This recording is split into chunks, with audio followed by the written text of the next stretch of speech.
नमस्कार। हमारे साप्ताहिक कार्यक्रम समाचार दर्शन में आपका स्वागत है। मैं हूं राशिद अहमद खान। आज के इस अंक में सुनेंगे विभिन्न जिलों की गतिविधियों पर विशेष रिपोर्ट। शुरुआत करते हैं इस अंक की। देश के प्रधानमंत्री नरेंद्र मोदी की महत्वपूर्ण योजनाओं में से एक जल जीवन मिशन का मुख्य लक्ष्य 2024 तक हर घर तक जल पहुंचाने का है। इसके लिए आगरमालवा जिले के चिन्हित गांवों के जनप्रतिनिधियों, जल एवं स्वास्थ्य समिति के सदस्यों को हर गांव तक शुद्ध जल पहुंचाने के उद्देश्य से पिछले दिनों प्रशिक्षण दिया गया। इस बारे में अधिक जानकारी दे रहे हैं हमारे आगरमालवा संवाददाता महेश शर्मा। जल शक्ति मंत्रालय की महत्वपूर्ण जल जीवन मिशन योजना की 4 दिवसीय आवासीय कार्यशाला गत दिनों आगरमालवा जिला मुख्यालय पर संपन्न हुई। राष्ट्रीय जल जीवन मिशन द्वारा चयनित की रिसोर्स सेंटर लेवल 3 विभावरी द्वारा आयोजित इस आवासीय कार्यशाला में कलेक्टर अवधेश शर्मा ने कहा कि जिले में जल जीवन मिशन के तहत अच्छा कार्य हो रहा है। योजना के तहत जनप्रतिनिधियों, जल एवं स्वास्थ्य समिति के सदस्यों को प्रशिक्षित करना महत्वपूर्ण चरण है। इस आवासीय प्रशिक्षण में जिले के 4 ब्लॉकों सुसनेर, नलखेड़ा, बड़ौद व आगरमालवा के करीब 70 प्रतिभागी शामिल हुए। लोक स्वास्थ्य यांत्रिकी विभाग के कार्यपालन अधिकारी ने कहा कि हम आगरमालवा को रोल मॉडल बनाना चाहते हैं और समुदाय की भागीदारी से हर घर जल पहुंचाने की योजना का 100% क्रियान्वयन करेंगे। विभावरी संस्था ने इस काम में सबकी क्षमता वृद्धि करने हेतु जो प्रशिक्षण दिया और तकनीकी पहलुओं पर विभाग की मदद की, वह सराहनीय है। विभावरी संस्था के डॉक्टर सुनील चतुर्वेदी ने जल जीवन मिशन के उद्देश्यों पर प्रकाश डालते हुए कहा कि जिला प्रशासन के सहयोग से जिले के सभी चिन्हित गांवों में विस्तृत योजना बनाकर काम किया जा रहा है। डॉक्टर सुनील ने कहा कि प्रतिभागियों को इस मिशन के साथ संबंधित संपूर्ण जानकारी मिल सके, वे कौशल और दक्षता के साथ अपने अपने गांवों में क्रियान्वयन कर अपनी सार्थक भूमिका निभा सके। इसमें अकादमिक मुद्दों की समझ के साथ व्यवहारिक ज्ञान, पानी परीक्षण, फील्ड विजिट और कई प्रकार के तकनीकी सत्र रखते हुए सभी पहलुओं से अवगत कराया गया। प्रादेशिक समाचार दर्शन के लिए आगरमालवा से मैं महेश शर्मा। अशोकनगर जिले के हर गांव में स्वच्छ पेयजल पहुंचाने की कवायद शुरू हो गई है। पेश है संवाददाता नीरज कुमार शुक्ला की ये रिपोर्ट। अशोकनगर जिले में हर गांव में स्वच्छ पेयजल पहुंचाने की कवायद शुरू हो गई है। केंद्र सरकार ने जल जीवन मिशन के अंतर्गत जिले के लिए राजघाट डैम से मल्टी विलेज स्कीम स्वीकृत की है। कलेक्टर उमा महेश्वरी ने बताया कि 1534 करोड़ रुपए की परियोजना के क्रियान्वयन से जिले के वे ग्राम अधिक लाभान्वित होंगे जहां आम ग्रामीणों को स्वच्छ पेयजल आसानी से उपलब्ध नहीं होता। जिले में पेयजल के लिए बेहतर तरीके से पूर्ण गुणवत्ता के साथ गांव-गांव पाइपलाइन के माध्यम से प्रत्येक घर में नल से जल पहुंचाया जाएगा। उन्होंने बताया कि जिले के चिन्हित 818 ग्रामों में योजना अंतर्गत जल पहुंचाए जाने की योजना है। इस परियोजना का प्रारंभ 11 जनवरी 2021 को किया गया था, जो 11 जनवरी 2024 तक पूरा होगा। इस परियोजना के अंतर्गत intake well, pipeline, water treatment plant, overhead tank, distributor pipeline, house service connection का कार्य किया जाएगा। कलेक्टर श्रीमती महेश्वरी ने बताया कि योजना के अंतर्गत भूमि अधिग्रहण संबंधी कार्य किया जा रहा है। कार्य की समीक्षा प्रत्येक माह की जा रही है। जाहिर है, सरकार की मल्टी विलेज जल परियोजना जिले के गाँव में अमृत बरसाएगी। गर्मी के समय अब ग्रामीणों को जल के लिए नहीं तरसना पड़ेगा। समाचार दर्शन के लिए अशोकनगर से डॉक्टर नीरज शुक्ला की रिपोर्ट। प्रदेश के अन्य जिलों की तरह ही छिंदवाड़ा जिले में भी कोरोना संक्रमण की रफ्तार तेज होती जा रही है, जिसके तहत लगातार कोरोना संक्रमित मरीजों की संख्या में इजाफा हो रहा है। इसको लेकर प्रशासन द्वारा क्या तैयारियां की जा रही हैं, इसको लेकर हमारे संवाददाता राकेश प्रजापति ने जिला कलेक्टर सौरभ सुमन से बात की। प्रदेश के अन्य जिलों की तरह छिंदवाड़ा जिले में भी कोरोना संक्रमण की रफ्तार तेज होती जा रही है, जिसके तहत लगातार कोरोना संक्रमित मरीजों की संख्या में इजाफा हो रहा है। परंतु राहत वाली खबर यह है कि जिस गति से कोरोना से लोग संक्रमित हो रहे हैं, वहीं उतनी ही संख्या में लोग स्वस्थ होकर अपने अपने घरों को लौट रहे हैं। जिले में पात्र नागरिकों द्वारा उत्साहपूर्वक नए कोविड का टीका लगवाया जा रहा है। प्रथम डोज के बाद द्वितीय डोज के टीके के क्रम में अभी तक 48,355 लाभार्थियों को कोरोना के दोनों डोज लगाकर 98% की उपलब्धि हासिल की जा चुकी है। हम सबों को विदित है कि जिले में केसेस लगातार बढ़ रहे हैं। उसी चीज़ को देखते हुए भारत सरकार की तरफ से हेल्थ केयर वर्कर और फ्रंटलाइन वर्कर के लिए प्रिकॉशनरी डोजेज आज से लगाना शुरू किया गया है। तो मेरी अपील है सभी हेल्थ केयर और फ्रंटलाइन वर्कर से कि बड़ी संख्या में आगे आएँ और यथा समय अपना प्रिकॉशनरी डोज पूरा करें।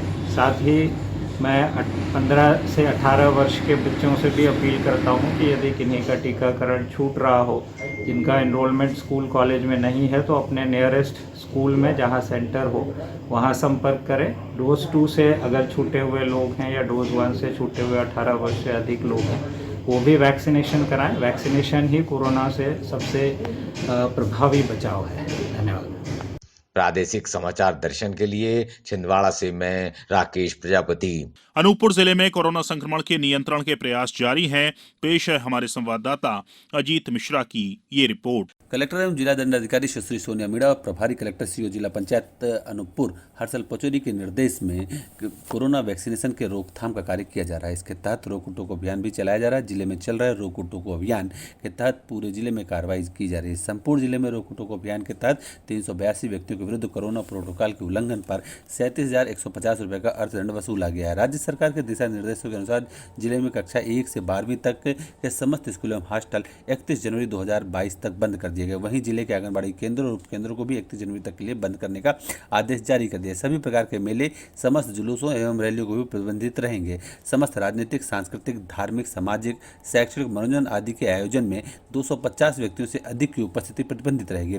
बंद हाल में हाल की क्षमता के 50% से कम की उपस्थिति के ही आयोजन कार्यक्रम आयोजित हो सकेंगे। खेलकूद संबंधी गतिविधियों के लिए स्टेडियम की क्षमता 50% से अधिक की उपस्थिति के आयोजन प्रतिबंधित रहेंगे।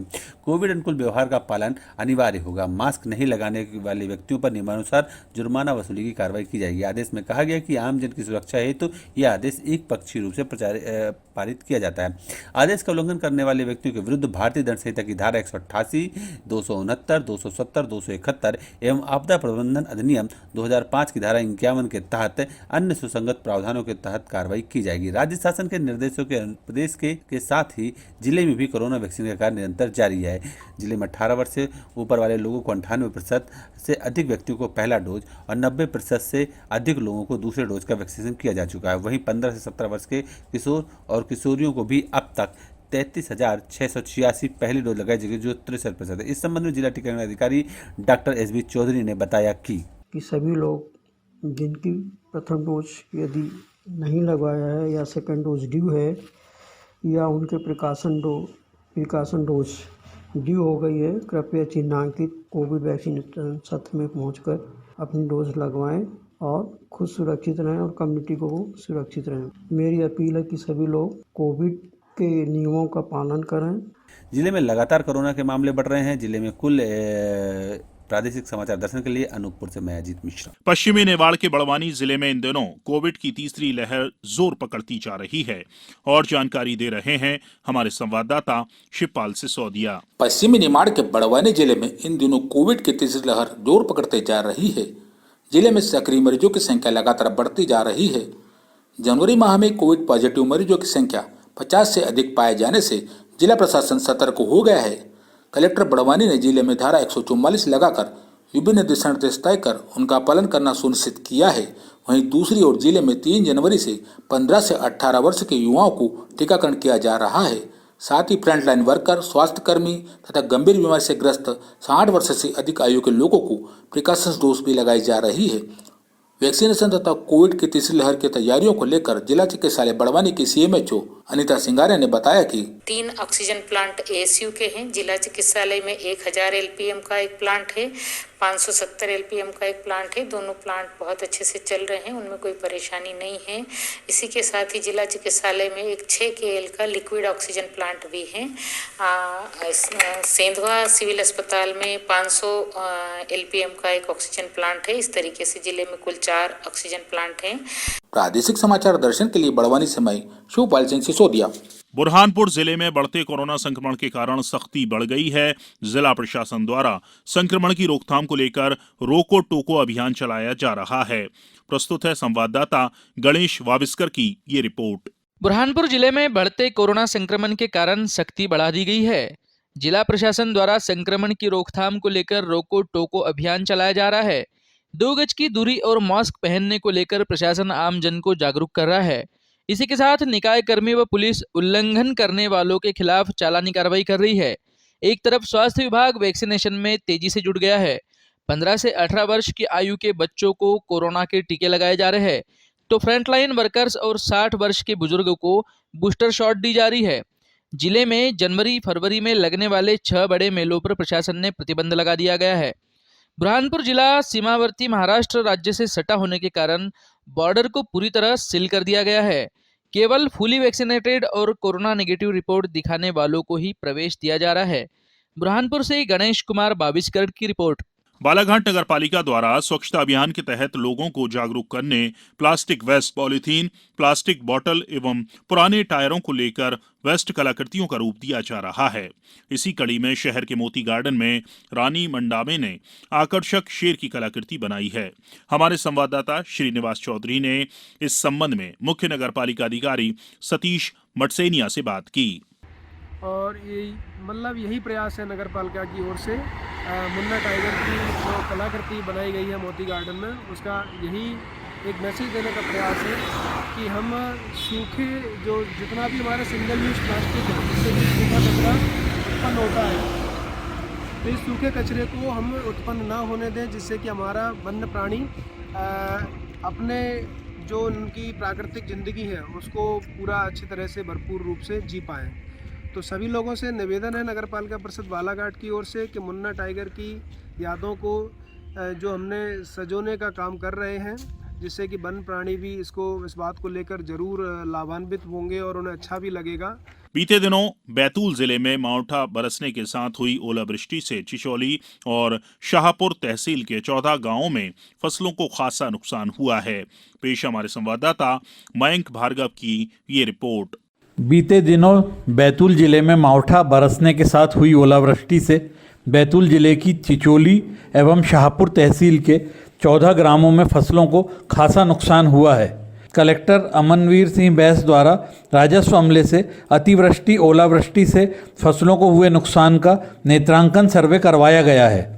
राजस्व अमले द्वारा किए गए प्राथमिक सर्वे में 8 एवं 9 जनवरी को अतिवृष्टि एवं ओलावृष्टि से चिचोली एवं शाहपुर तहसील के 14 ग्रामों में 748 एकड़ में फसलों का नुकसान होना पाया गया है। कलेक्टर द्वारा फसल क्षति की जानकारी राहत आयुक्त मध्य प्रदेश को भेज दी गई है। प्रादेशिक समाचार दर्शन के लिए बैतूल से मयंक भार्गव। उधर भिंड जिले में भी ओलावृष्टि से फसलों को खासा नुकसान हुआ है। प्रस्तुत है संवाददाता अनिल शर्मा की ये रिपोर्ट। प्रदेश के कई जिलों में हुई जोरदार बारिश और ओलावृष्टि से भिंड जिला भी प्रभावित हुआ है। ओलावृष्टि से तकरीब 17 गाँव में फसलों को बर्बाद कर दिया है। यहाँ का किसान बेमौसम हुई बारिश और ओलावृष्टि से संकट में आ गया है। चंबल अंचल में बारिश के साथ ओलावृष्टि हुई, जिसके कारण किसानों की फसल पूरी तरह बर्बाद हो गई है।